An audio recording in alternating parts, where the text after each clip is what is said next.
வணக்கம் மக்களே. நம்ம கார்த்திக் கதையில ஜூலை 11 என்ன நடக்க போகுது அப்படிங்கிறத பத்தி தாங்க இந்த வீடியோல இப்ப நம்ம பார்க்க போறோம். வீடியோவுக்கு மறக்காம லைக் பண்ணிக்கோங்க. நீங்க லைக் பண்றது தான் எங்களுக்கு அடுத்தடுத்து வீடியோ போடுறதுக்கு ரொம்பவே இன்ட்ரெஸ்டிங்கா இருக்கும். ஸோ மறக்காம லைக் பண்ணிட்டு இந்த வீடியோவை தொடர்ந்து பாருங்க. என்ன நடக்குது அப்படின்னு பார்த்துக்கிட்டிங்கன்னா, ரேவதி கிட்ட வந்துட்டு அந்த பொண்ணு வந்து உண்மையை சொல்றாங்க. ஆனா ரேவதி கிட்ட வந்துட்டு ஈஸ்வரி டக்குன்னு வந்துட்டு, இங்க பாரு, இந்த பொண்ணு சொல்றது எதுவுமே உண்மை கிடையாது ரேவதி. உனக்கு ஒரு வேளை கல்யாணம் நடந்துருந்துச்சுன்னா நான் அந்த விஷயத்த பத்தி உன்கிட்ட சொல்லாம இருப்பேனா? இங்க பாரு, அப்படியெல்லாம் எதுவுமே இல்லை. இங்க பாருமா, நீ எதுக்கு தேவையில்லாம ரேவதி கிட்ட வந்து இப்படியெல்லாம் சொல்லிக்கிட்டு இருக்க? என்ன, நீ சிவனாண்டி அனுப்புன ஆளா? எங்க குடும்பத்துக்குள்ள பிரச்சனையை உண்டாக்கணும் அப்படிங்கிறதுக்காக வந்திருக்கியா? நீ போயிருமா அப்படின்னு சொன்னதும் அந்த பொண்ணு நேரா ரேவதிய பார்த்து, இங்க பாருங்க, நான் சொல்றது எல்லாமே உண்மைதான், தயவு செஞ்சு நம்புங்க அப்படின்னு. ஆனா அவங்க சொல்றாங்க, இல்ல அதெல்லாம் நம்ப முடியாது அப்படின்னு சொல்லிட்டு பேசுறாங்க. இன்னொரு பக்கம் ஈஸ்வரி நேரா அந்த பொண்ணோட கையை பிடிச்சி வெளியில இழுத்துட்டு வராங்க, நீ வா அப்படின்னு. ரேவதி வந்துட்டு ஒண்ணுமே புரியவே இல்லை நடக்கிறது. அப்போ அந்த ஈஸ்வரி அந்த பொண்ணை இழுத்துட்டு வந்துட்டு வெளியில அனுப்பி, இங்க பாரு, இதுக்கப்புறம் நீ இந்த பக்கமே வராத அப்படின்னு சொல்லி கதவை சாத்துறாங்க. ரேவதி அந்த இடத்துக்கு வந்துட்டு அவங்க அம்மா கிட்ட, அம்மா, அவங்க சொன்னது எல்லாம் உண்மையாம்மா, என்னம்மா நடக்குதுங்க அப்படின்னு கேக்குறாங்க. அப்ப ஈஸ்வரி சொல்றாங்க, இங்க பாருமா, அவ யாருன்னு தெரியலம்மா, தேவையில்லாம நம்ம குடும்பத்துக்குள்ள பிரச்சனையை உண்டாக்கணும் அப்படிங்கிற ஒரு நோக்கத்துல தான் வந்து பேசியிருக்கா. நீ அவ பேசினதை எல்லாம் ஒரு பெரிய விஷயமா எடுத்துக்காத, சரியா? அப்ப ரேவதி சொல்றாங்க, சரிம்மா அப்படின்னு சொல்லிட்டு அந்த இடத்துல இருந்து போறாங்க. இருந்தாலும் ரேவதிக்கு வந்துட்டு ஒரு குழப்பமா இருக்கு. தேவையில்லாம ஒரு பொண்ணு ஏன் வந்து நம்ம கிட்ட அப்படி சொல்லணும்? கண்டிப்பா இதுக்கு பின்னாடி ஏதோ ஒரு காரணம் இருக்கு அப்படின்னு. அப்போ அந்த இடத்துக்கு வந்துட்டு சந்திரா வராங்க. சந்திரா வந்ததோட நேரா அவங்க அக்காவை பார்த்து, அக்கா என்னாச்சுக்கா அப்படின்னு சொல்ல, ஈஸ்வரி சொல்றாங்க, இவ டாக்டர் பொண்ணுடி, கொஞ்ச நேரத்துக்கு முன்னாடி ரேவதி கிட்ட வந்துட்டு எல்லா உண்மையே சொல்லிட்டா. அவ எதுக்காக அப்படி வந்து சொல்றான்னு தெரியல. அதுக்கு சந்திரா சொல்றாங்க, அக்கா, அப்படி உண்மை சொன்னா என்னக்கா? இப்ப ரேவதி நம்மளோட பிடியில தானே இருக்கிறா, அதனால நீ கவலைப்படாத அப்படின்னு. ஈஸ்வரி சொல்றாங்க, என்னதான் அவ நம்ம பேச்சு கேட்டுக்கிட்டு இருந்தாலும் அந்த டிரைவர் பையன் இருக்கான, அவன் மேல இவளுக்கு கொஞ்சம் காதல் இருக்கு. ஒருவேளை அந்த டிரைவர் பையன் தான் இவளோட புருஷன் அப்படிங்கிறது அவளுக்கு தெரிய வந்துச்சு அப்படின்னா கண்டிப்பா அவ இந்த வீட்டை விட்டு போறதுக்கு தான் முயற்சி பண்ணுவா. அதுக்காக நம்ம எப்படியாவது வந்துட்டு அவகிட்ட போய் சொல்லி தடுத்து தான் ஆகணும். அதுக்கு சந்திரா சொல்றாங்க, அக்கா, அதெல்லாம் நம்ம பார்த்துக்கலாம், நீ கவலைப்படாத. ரேவதி நம்மளை விட்டு எங்க போக போற அப்படின்னு. இன்னொரு பக்கம் அந்த பொண்ணை வெளியில தள்ளினதும் அந்த பொண்ணு வந்துட்டு வெளியில வராங்க. அப்போ அவங்க அம்மா அந்த இடத்துக்கு வந்துட்டு, ஏய், நான் உன்னை இந்த வீட்டு பக்கம் வரக்கூடாது அப்படின்னு சொன்னல, என்ன தைரியம் இருந்தா நீ இந்த வீட்டு பக்கம் வருவ? இதனால உனக்கு எவ்வளவு பெரிய ஆபத்து காத்துக்கிட்டு இருக்குது தெரியுமா? ஏண்டி நீ இப்படி பண்ற அப்படின்னு. அப்ப அந்த பொண்ணு சொல்றாங்க, அம்மா, நீங்க பண்றது கொஞ்சம் கூட நியாயமே இல்லம்மா. கார்த்திக் அண்ணன் எவ்வளவு பாவம் தெரியுமா? அவருக்கு போயிட்டு நீ இவ்வளவு பெரிய ஒரு துரோகத்தை பண்ற. இங்க பாருமா, அவரு பொண்டாட்டி கூட சேர்ந்து சந்தோஷமா வாழணும். அதுக்கு நம்ம ஏதாவது பண்ணியே ஆகணும். நான் போயிட்டு கார்த்திக் சாரு கிட்ட உண்மையை சொல்றேன். அவராவது வந்து ரேவதியை கூட்டிட்டு போவாரு. உடனே அந்த டாக்டர் வந்துட்டு அந்த பொண்ணோட கையை பிடிச்சு, ஏய், நீ எங்கடி போக பாக்குற? அதெல்லாம் எங்கேயும் போக கூடாது. நான் விட்டா தானடி நீ போவ அப்படின்னு அந்த பொண்ணை இழுத்து காருக்குள்ள தள்ளி நேரா வீட்டுக்கு கூட்டிட்டு போறாங்க. வீட்டுக்கு கூட்டிட்டு போயிட்டு அந்த பொண்ணை இழுத்து கொண்டு போய் ரூம்ல அடைக்கிறாங்க. அப்போ அந்த பொண்ணு வந்துட்டு ரொம்பவே அதிர்ச்சி ஆகுறாங்க. அம்மா, தயவு செஞ்சு கதவை தரமா, கார்த்திக் அண்ணா ரொம்ப பாவம், அவர் இது வரைக்கும் யாருக்குமே துரோகம் நினைச்சதே கிடையாது. ஏமா நீங்க இப்படி பண்றீங்க? கார்த்தி அண்ணா ரொம்ப பாவம்மா, அவரை இந்த மாதிரி வந்துட்டு தண்டிக்காதம்மா அப்படின்னு சொல்லிட்டு பேசுறாங்க. அதுக்கு அந்த அம்மா சொல்றாங்க, இங்க பாருடி, எல்லாமே நம்மளோட எதிர்காலத்துக்காக தான் இப்படி பண்ணிக்கிட்டு இருக்கேன். உனக்கு எந்த வகையிலையும் யாராலையும் ஆபத்து வரக்கூடாது அப்படிங்கிறதுக்காக தாண்டி இதெல்லாம் பண்ணிக்கிட்டு இருக்கேன். நீ என்னடான்னா என் பேச்ச கொஞ்சம் கூட கேட்கவும் மாட்டிக்கிற, மதிக்கவும் மாட்டிக்கிற. இங்க பாரு, நீ இப்ப அங்க போனதுனால என்ன நடந்துச்சு தெரியுமா? அந்த சந்திரா வந்துட்டு என் கூட பேசின அந்த வீடியோ ஆதாரத்தை எடுத்துக்கிட்டு எவ்வளவு பெரிய பிரச்சனை பண்றா தெரியுமா? உனக்கு அதை பத்தியெல்லாம் எதுவுமே தெரியல, அதனாலதான் நீ இப்படி பேசுற. நீ போய் இப்படி அவகிட்ட உண்மை சொன்னதுனால அந்த சந்திரா வந்து நான் காசு வாங்கின வீடியோவை எல்லாருக்கிட்டையும் ஷேர் பண்ணிடுவேன் அப்படின்னு சொல்லி என்னை மிரட்டுறான். இதனால எனக்கு வேலை போயிடும். அதுக்கப்புறம் எப்படி நம்ம சம்பாதிக்க முடியும்? நம்ம 2 பேரும் மட்டும்தான் இருக்கோம், அப்பா கூட இல்லை. அப்படி இருக்கையில எப்படி என்னால் சமாளிக்க முடியும்? உனக்குன்னு ஒரு கல்யாண காட்சி பண்ணுறதுக்கு எனக்கு காசு வேணும்ல, நீ ஏண்டி தேவையில்லாமல் அங்கே போகிற அப்படின்னு. அப்போது அந்த பொண்ணு சொல்கிறாங்க, அம்மா, அப்போ உங்களுக்கு காசு தான் முக்கியமா? மனுஷங்க யாரும் முக்கியமே இல்லையா? ஏமா நீ இப்படி பண்ணுற அப்படின்னு. அப்போ அவங்க சொல்கிறாங்க, இங்கே பாரு, என்னை பொறுத்த வரைக்கும் நீ நல்லா இருக்கணும், அதுக்காக தான் நான் இதெல்லாம் பண்ணிக்கிட்டு இருக்கேன் அப்படின்னு சொல்லிட்டு கதவை லாக் பண்ணிட்டு அந்த இடத்துல இருந்து வெளியில வராங்க. அப்போ அந்த பொண்ணு ரொம்பவே அதிர்ச்சி ஆகுறாங்க. அம்மா கிட்ட எவ்வளோ சொல்லியும் அவங்க கொஞ்சம் கூட கேட்கவே மாட்டேங்கிறாங்களே. அம்மாவுக்கு என் மேல ஏன் தான் இவ்வளோ கோவம்? இவ்வளோ பெரிய துரோகத்தை பண்ணிட்டு அவங்களால எப்படிதான் நிம்மதியா இருக்க முடியுது? இந்த விஷயம் கார்த்திக் சாருக்கு எப்படியாவது தெரிஞ்சிச்சு அப்படின்னா அவர் கண்டிப்பா என்ன காப்பாத்துவாரு. கார்த்திக் அண்ணா, எப்படியாவது உங்களுக்கு விஷயம் தெரியணும் அப்படின்னு அந்த பொண்ணு கையெடுத்து கும்பிட்டு சாமியை வேண்டுறாங்க. ரேவதி அக்கா கிட்டயும் நான் உண்மையை சொல்லிட்டேன். ஆனா ரேவதி அக்கா இதெல்லாம் பொய்ன்னு நினைக்கிறாங்களே. ஈஸ்வரி மேடம் அப்படி வந்துட்டு ரேவதியை ஏமாத்தி வச்சிருக்காங்க. கடவுளே, நீங்க தான் அவங்க 2 பேருமே ஒன்று சேர்த்து வைக்கணும் அப்படின்னு அந்த பொண்ணு சாமியை கையெடுத்து கும்பிடுறாங்க.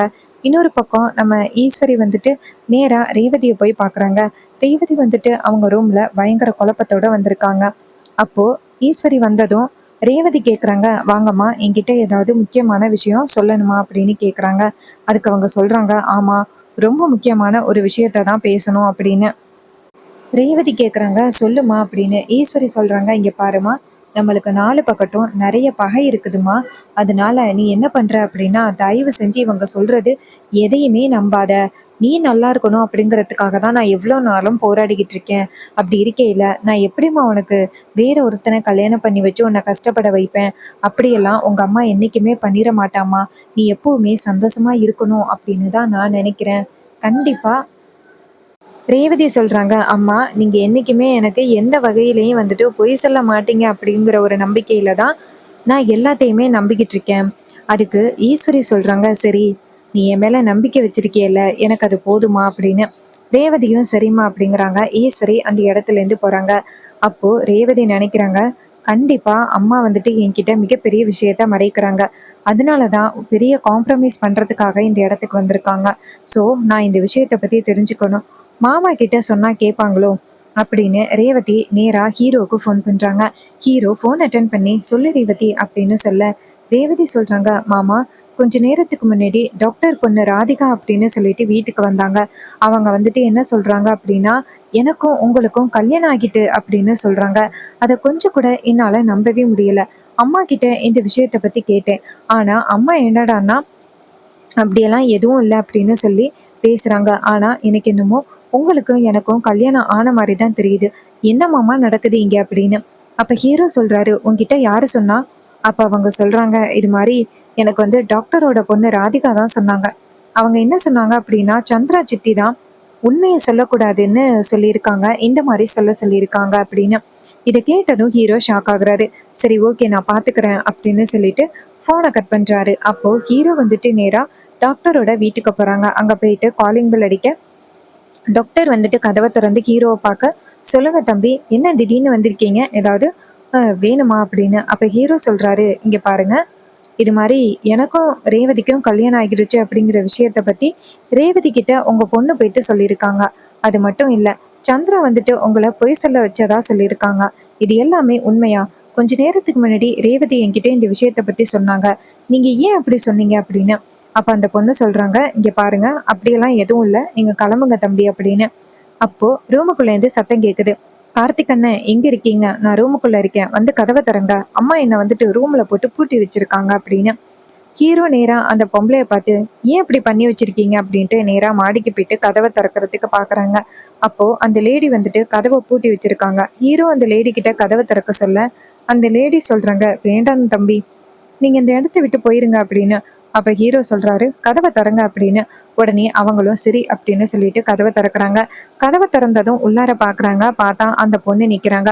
அந்த பொண்ணு நேரா ஹீரோவை பார்த்ததும், அண்ணன் அண்ணன், எங்க அம்மா பண்ற அநியாயத்தை பாருங்கண்ணே, உங்களுக்கு ரொம்ப பெரிய அநியாயத்தை பண்றாங்க. அப்ப ஹீரோ சொல்றாரு, ஏங்க என்னாச்சு அப்படின்னு. அவங்க சொல்றாங்க, ஆமாங்கண்ணே, இது மாதிரி உங்களுக்கும் ரேவதி அக்காவுக்கும் கல்யாணம் ஆகிருச்சுல்ல, அந்த விஷயத்த பத்தி நான் வந்துட்டு உங்க பொண்டாட்டி கிட்ட சொல்லிட்டேன். அது மட்டும் இல்லாம உங்க சித்தி, உங்க சின்னத்தை இருக்காங்கல்ல, அவங்க வந்துட்டு எங்க அம்மா கிட்ட காசு கொடுத்து பொய் சொல்லியிருக்காங்க. ரேவதிக்கு பழைய ஞாபகங்களை சொன்னா அவளுக்கு ரொம்ப பெரிய ஆபத்து வந்துடும் அப்படின்னு சொன்னது எல்லாமே பொய்யின்னு அப்படின்னு. இதை கேட்டதும் ஹீரோ நேரா டாக்டரை பார்த்துட்டு, இங்க பாருங்க, உங்க பொண்ணு சொல்றது எல்லாமே உண்மையா அப்படின்னு கேட்க, அப்ப டாக்டர் சொல்றாங்க, ஆமா தம்பி, அவ சொல்றது எல்லாமே உண்மைதான். நான் ரொம்ப பெரிய தப்பு பண்ணிட்டேன், இல்லை அப்படின்னு சொல்லல. ஆனா இன்னைக்கு மட்டும் அந்த விஷயம் வெளியில வந்துச்சு அப்படின்னா கண்டிப்பா என்னோட வேலை பாதிக்கும். இதனால என்னோட எதிர்காலமும் ரொம்ப பாதிக்கும். அந்த சந்திரா கண்டிப்பா என்னையும் என் பொண்ணையும் சும்மா விட மாட்டான். எங்க 2 பேருக்கும் மிகப்பெரிய ஆபத்து வரும். தம்பி, எங்களை இந்த பெரிய சிக்கல்லேருந்து நீங்க தான் தம்பி காப்பாத்தணும். தயவு செஞ்சு என்ன காப்பாத்துங்க அப்படின்னு. அப்ப ஹீரோ சொல்றாரு, இங்க பாருங்க, நீங்க பண்ணது எவ்வளவு பெரிய தப்பு தெரியுமா? ஒரு பேஷண்டோட ரிப்போர்ட்ஸையே நீங்க மாத்தி சொல்லியிருக்கீங்க. நீங்க பண்ணது எவ்வளவு பெரிய தப்பு. உங்களுக்கு போயிட்டு உதவி பண்ணணும் அப்படின்னு நீங்க எப்படி நினைக்கிறீங்க அப்படின்னு. அதுக்கு அந்த ஹீரோ சொல்றாரு, இங்க பாருங்க, இது மாதிரி அவங்க என்னதான் வந்துட்டு பொய் சொல்ல சொன்னாலும் நீங்க கொஞ்சம் யோசனை பண்ணியிருக்கணும்ல. அதுக்கு டாக்டர் சொல்றாங்க, சாரி தம்பி, அந்த நேரத்துல அவங்க காசு கொடுத்தாங்க. அதோட என் குடும்பத்துக்கும் நிறைய பிரச்சனை கொடுப்பேன் அப்படின்னு சொல்லி மிரட்டுனாங்க. என் வீட்லயும் ஒரு பொண்ணு இருக்குல்ல, அதனாலதான் தம்பி நான் பயந்து ஒத்துக்கிட்டேன். இல்லைன்னா அந்த டைம் நான் கண்டிப்பா ஒத்துக்கிட்டு இருந்திருக்க மாட்டேன் தம்பி. நான் பண்ணது மிகப்பெரிய தப்பு தான், நான் ஒத்துக்கிறேன். ஆனா சூழ்நிலையால தான் நான் அப்படி ஒத்துக்கிட்டேன். என்னை மன்னிச்சிருங்க தம்பி. அப்ப ஹீரோ சொல்றாரு, சரி விடுங்க, நடந்தது நடந்ததாவே இருக்கட்டும். இதுக்கப்புறம் வந்துட்டு நான் பாத்துக்கிறேன். உங்களுக்கு என்னால எந்த வகையிலையும் வேலை பாதிக்கப்படாது. அதனால நீங்க பயப்பட வேணாம் அப்படின்னு சொல்ல, உடனே அந்த லேடி வந்துட்டு ஹீரோவை பார்த்து, ரொம்ப நன்றி தம்பி அப்படின்னு கையெடுத்து கும்பிட, அப்ப ஹீரோ சொல்றாரு, சரி சரி நான் பாத்துக்கிறேன் அப்படின்னு சொல்லிட்டு ஹீரோ நேரா அந்த பொண்ணை பார்த்து, இங்க பாருமா, உங்க அம்மா வந்துட்டு உன்னைய உண்மையை சொல்லக்கூடாது அப்படின்னு தடுத்தோம். நீங்க வந்துட்டு உண்மையை சொன்னதை பார்த்தா எனக்கு ரொம்ப சந்தோஷமா இருக்கு. இது மாதிரி ஒவ்வொருத்தருக்கும் ஒவ்வொரு நல்ல எண்ணம் வேணும் அப்படின்னு. அப்ப அந்த பொண்ணு சொல்றாங்க, ஆமா அப்படின்ட்டு. அதே நேரத்துல ஹீரோ என்ன பண்றாருன்னா, நேரா சந்திராவை பாக்குறதுக்காக வீட்டுக்கு கிளம்புறாரு. வீட்டுல சந்திரா இருக்காங்க. ஹீரோ அந்த இடத்துக்கு வராரு. சந்திரா, ஈஸ்வரி எல்லாரும் அந்த இடத்துல நிக்க, ஹீரோ நேரா சந்திராவை பார்த்து, இன்னும் எவ்வளவு பெரிய சூழ்ச்சிகளை பண்ணலாம் அப்படின்னு நீங்க காத்துக்கிட்டு இருந்தீங்க. அப்ப சந்திரா கேக்குறாங்க, ஏய் டிரைவர் பயலு, உனக்கு என்ன வேணும்? எதுக்கு தேவையில்லாம இங்க வந்து சத்தம் போட்டுக்கிட்டு இருக்க அப்படின்னு. அப்ப ஹீரோ சொல்றாரு, இங்க பாருங்க, நீங்க பண்ணது எவ்வளவு பெரிய தப்பு தெரியுமா? டாக்டர் கிட்ட சொல்லி ரிப்போர்ட்ஸையே மாத்தி சொல்லியிருக்கீங்க. எவ்வளவு பெரிய தப்பு அப்படின்னு. அப்ப அவங்க சொல்றாங்க, இங்க பாருங்க, தேவையில்லாம வந்துட்டு இப்ப எதுக்கு பேசிக்கிட்டு இருக்க? பாத்தியாக்கா, இவன் தேவையில்லாம வந்து பேசிக்கிட்டு இருக்கான் அப்படின்னு.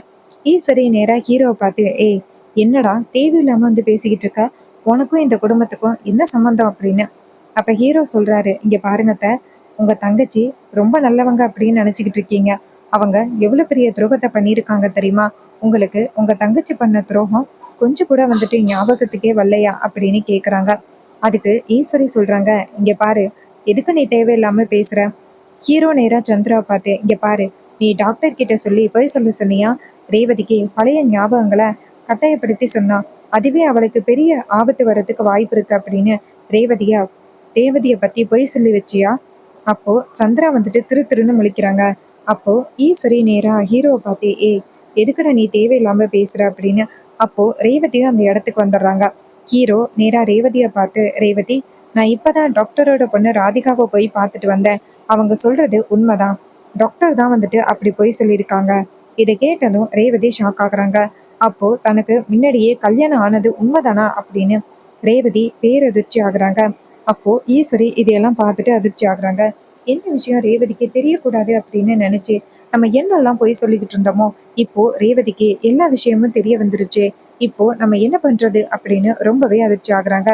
இன்னொரு பக்கம் நம்ம ஹீரோ என்ன பண்றாருன்னா, நேரா வந்துட்டு சந்திராவை பார்த்து, உனக்கு எவ்வளவு தைரியம் இருந்தா நீ இவ்வளவு பெரிய பொய் சொல்லுவ? உன்னை பார்க்கவே எனக்கு ரொம்பவே கோபம் வருது அப்படின்னு சொல்லிட்டு சந்திராவை திட்டுறாங்க. சந்திரா வந்துட்டு ரொம்பவே ஷாக் ஆகுறாங்க. இன்னொரு பக்கம் நம்ம ஹீரோ நேரா சந்திராவை பார்த்து, உன்னை சும்மா விட மாட்டேன் அப்படின்னு சொல்லிட்டு பேசுறாரு. இன்னொரு பக்கம் நம்ம ரேவதி இதையெல்லாம் பார்த்துட்டு பேரதிர்ச்சி ஆகுறாங்க. இவ்வளவு பெரிய விஷயம் நமக்கு தெரியாம நடந்திருக்கே அப்படின்னு ரேவதி ரொம்பவே அதிர்ச்சி ஆகுறாங்க. ஸோ இந்த கதை உங்களுக்கு பிடிச்சிருக்கா? இந்த கதை பிடிச்சிருந்துச்சுன்னா இந்த வீடியோவுக்கு மறக்காம லைக் பண்ணிக்கோங்க. நீங்க லைக் பண்றது தான் எங்களுக்கு அடுத்தடுத்து வீடியோ போடுறதுக்கு ரொம்பவே இன்ட்ரெஸ்டிங்கா இருக்கும். ஸோ மறக்காம லைக் பண்ணிட்டு இந்த வீடியோவை தொடர்ந்து பாருங்க. இதே மாதிரி வேற ஏதாவது ஒரு கதையில பார்ப்போம். தேங்க்யூ ஃபார் வாட்சிங். See you on next video.